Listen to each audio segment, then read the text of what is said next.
So the introduction, which is chronic obstructive pulmonary disease, COPD, it is characterized by chronic airflow limitation due to small airway involvement and parenchymal destruction, largely irreversible, or etiologically factors in the Philippines include high smoking prevalence, exposure to biomass fuels, and urban population. So our patient is that the case features a 53-year-old white female with a significant history of respiratory conditions, which is relevant medical history, includes asthma, past pneumothorax, suspected COPD, and recurrent of infections. So the relevance or the reason for our presentation is that the patient presented with chronic cough, severe sputum production, and shortness of breath. So seeking evaluation and management of progressive respiratory decline. Next is the patient history, which is the demographics, which is age and gender is 53-year-old female, and the social history is married, significant smoking history, which is 60 to 70 pack per year, and the siya 11 years prior. So ang family history includes parental smoking and emphysema. So for the medical history naman, presenting illness is chronic productive cough, significant sputum production, pleuritic chest pain, and shortness of breath. So past medical history is asthma, which was diagnosed 20 years earlier, and pneumothorax and COPD progression. So another point is multiple hospitalizations for respiratory infections in the past years.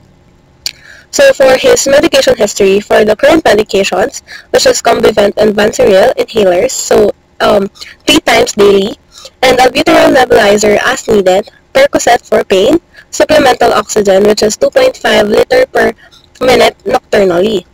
So her social lifestyle factors, which includes smoking history of 60 to 70 pack per year, and quit 11 years ago.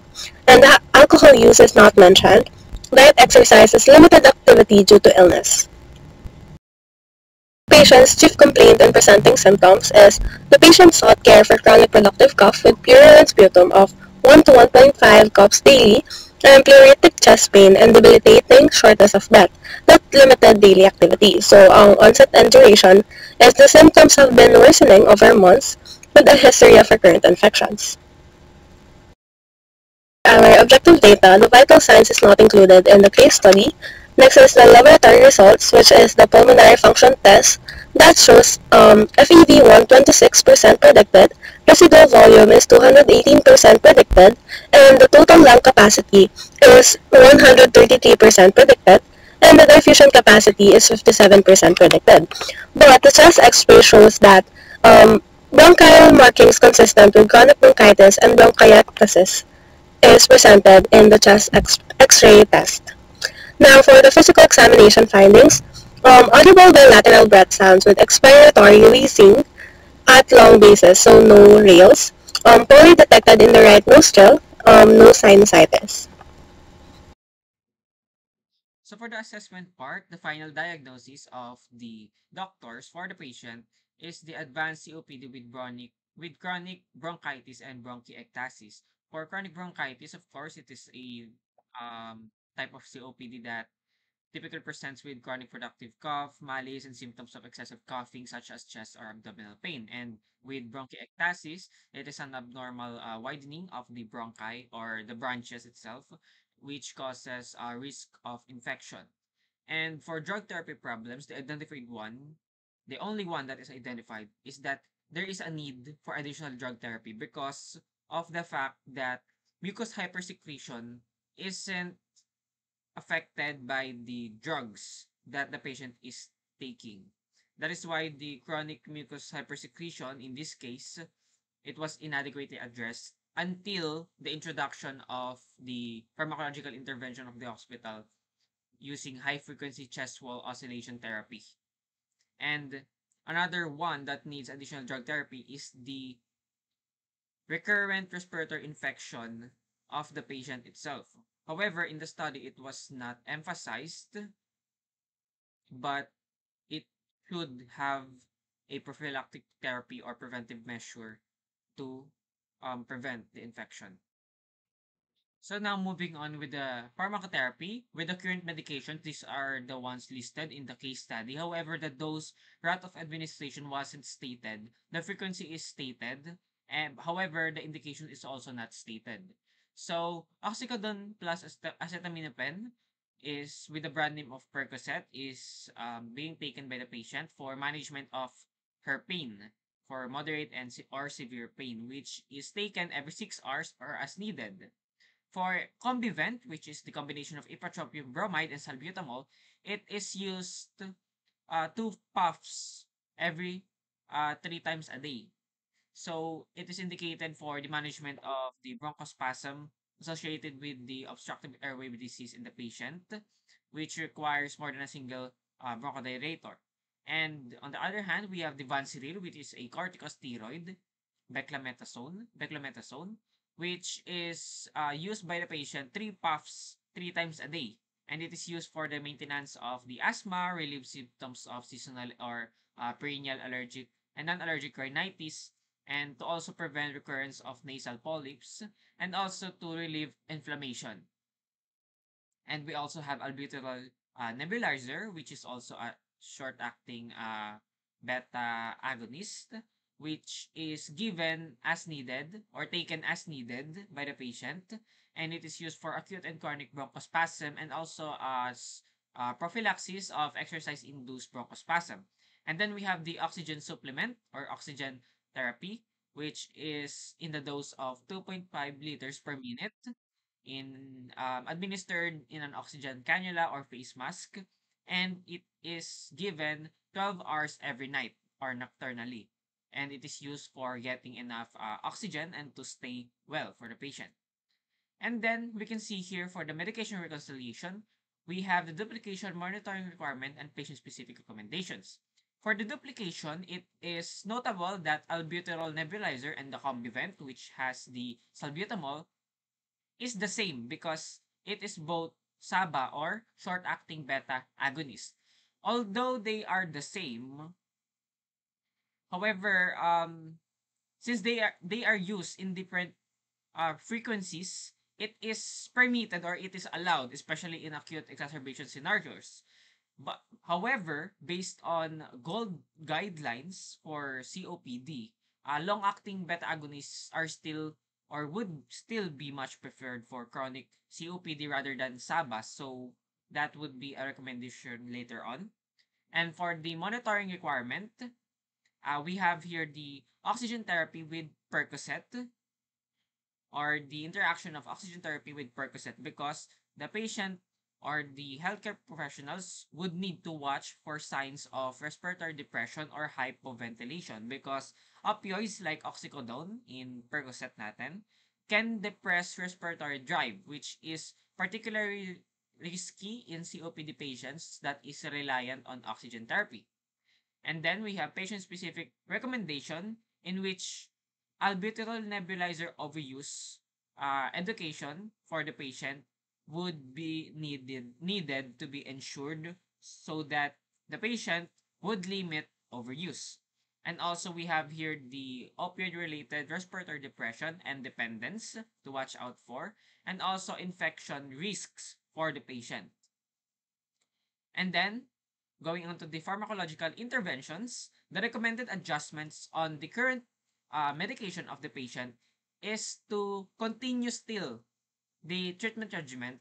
However, we need to add an additional therapy of aggressive regimen of pulmonary hygiene, which includes aerosolized bronchodilators as added therapy, and also with the adding of airway clearance therapy. So the one that is used here is the VEST airway clearance system, which is a 30-minute treatment, 2 times a day therapy sessions, which is divided into 3 10-minute intervals at 5 to 10 hertz, 10 to 15 hertz, and 15 to 20 hertz. And it provides therapeutic airway clearance treatments using high frequency chest wall oscillation or HFCWO, and it is indicated specifically for the control of mucus hypersecretion of the patient. Now, for the rationale of the current pharmacotherapy of the patient, we have the 5 medications that is continued in the hospital. So first is the Combivent, which is the combination of ipratropium M and albuterol, which are both short-acting muscarinic and beta-agonist agents. And this is primarily used for reducing the mucus secretion, for preventing the bronchoconstriction and the acute bronchospasm, and also for preventing exacerbation of the COPD. And for the Percocet, we have here the oxycodone plus acetaminophen, which is primarily used to address the pain perception of the patient, since when we have COPD, it is difficult to breathe, and also there is pain included here. And for Vanciril, we have here the beclomethasone dipropionate, which is an inhaled corticosteroid, which is a clinical treatment guideline for COPD because it is used for the inflammation or as an anti-inflammatory agent, since in COPD we have inflammation of our lungs, and this is the recommended treatment for it. And then we have the albuterol, which is also a short-acting beta agonist, which is given as needed for the patient in cases of rapid symptom relief of acute dyspnea episodes, or when the patient experiences acute bronchospasms. And then we have lastly is the oxygen therapy, mainly essential for maintaining the oxygen saturation levels of the patient and also to alleviate hypoxemia, especially since the patient has advanced COPD, wherein the patient doesn't receive much oxygen or doesn't inhale much oxygen due to obstruction. Moving on with the patient-specific factors, the factors that influence the therapy choices for the patient is the smoking history of the patient, the chronic infections, and also the physical deconditioning of the patient, primarily um, emphasized with the addition of the treatment of airway clearance systems to provide physical conditioning of the patient, and also for the smoking history, which exacerbates or is a factor in the mucus hypersecretion of the patient. Also, for the monitoring and follow-up, we have here the assessment of mucus clearance, symptom improvement, and frequency of infections that will be monitored and followed up after 6 months. And the continued use of our airway clearance system or HFCWO therapy for sustained benefits would need to be monitored and followed up for a whole year. The patient medication, which is first the medication, proper inhaler technique, which is the combinant, Vanciril, and adherence, and the importance of regular use of prescribed medications, monitor and appropriate use of oxygen therapy. So for the lifestyle modifications, smoking cessation and avoidance of secondhand smoke, and light physical activity to improve stamina, balanced diet to support overall health and energy levels, and for the infection prevention, which is the hand hygiene, vaccinations, and early recognition of infection. Then for the disease management, the importance of consistent airway clearance therapies, which is example the VEST, understanding COPD progression and recognizing exacerbations, and for the emotional health is coping strategies for depression and anxiety. And regular follow-ups for therapy adjustments and monitoring is recommended. For the interdisciplinary interactions for collaboration with healthcare team, first is the pulmonologist, which manages respiratory care, monitors pulmonary function, and adjusts therapy. Then the respiratory therapist now ensures correct use of the vest and evaluates therapy outcomes. Now, the nurse educators now reinforce medication, oxygen therapy, and symptom management. And psychologists, counselors provide support for emotional well-being, while dietitian offers nutritional guidance tailored to disease and activity levels. So why is it important that we collaborate with the healthcare? So to highlight how effective teamwork leads to improved quality of life by managing symptoms, preventing complications, and promoting holistic care. So regular communication between professionals ensures continuity and adaptability of care. So now moving on to our conclusion, these are the key points. We have four. So for the first one, mucus hypersecretion would be now a key factor in COPD. So mucus hypersecretion is no longer seen as a harmless byproduct of COPD, but a significant contributor to disease progression and mortality because excess mucus leads to airway obstruction, impaired gas exchange, and also a higher risk of recurrent infections and exacerbations. Also, another one is with the association with mortality because studies reveal that there is a strong link between chronic mucus hypersecretion and increased mortality from all causes in COPD patients. This means that persistent mucus retention fosters bacterial growth, which can trigger life-threatening infections and worsen lung infection. Another one would be the pharmacological and airway clearance benefits. So, combining pharmacological interventions like the ones said in this case study, which are the bronchodilators, corticosteroids, and our long-acting muscarinic agents, combining it with airway clearance technique or a non-pharmacological therapy significantly improves clinical outcomes. So it reduces mucus retention and it also alleviates this dyspnea and also it prevents exacerbations which leads to a better quality of life and functionality. However, there is further study that is needed or further study is needed or indicated concerning the role of our airway clearance system or the HFCW therapy in the maintenance of and rehabilitation of COPD patients with significant mucus hypersecretion since the case study itself is not a formal one to study the case of airway clearance system benefits. And since controlled variables controlled variables aren't present in the case study, it makes it impossible to assess just how much the airway clearance system or HFCW contributed to the clinical improvement and concurrent functional and quality of life gains experienced by the patient itself. And for the last one, as a conclusion or as something that is not resolved within the case study, is the need for infection prevention because while the case itself shows clinical improvement for mucus hypersecretion, there is a lack of emphasis on strategies to prevent recurrent infections. So this is an area to highlight for optimization because preventing infections could further reduce exacerbations and enhance long-term prognosis of the patient. So now moving on to the recommendations, we have here the GOLD guidelines or the Global Initiative for our Chronic Obstructive Lung Disease Clinical Guidelines for COPD.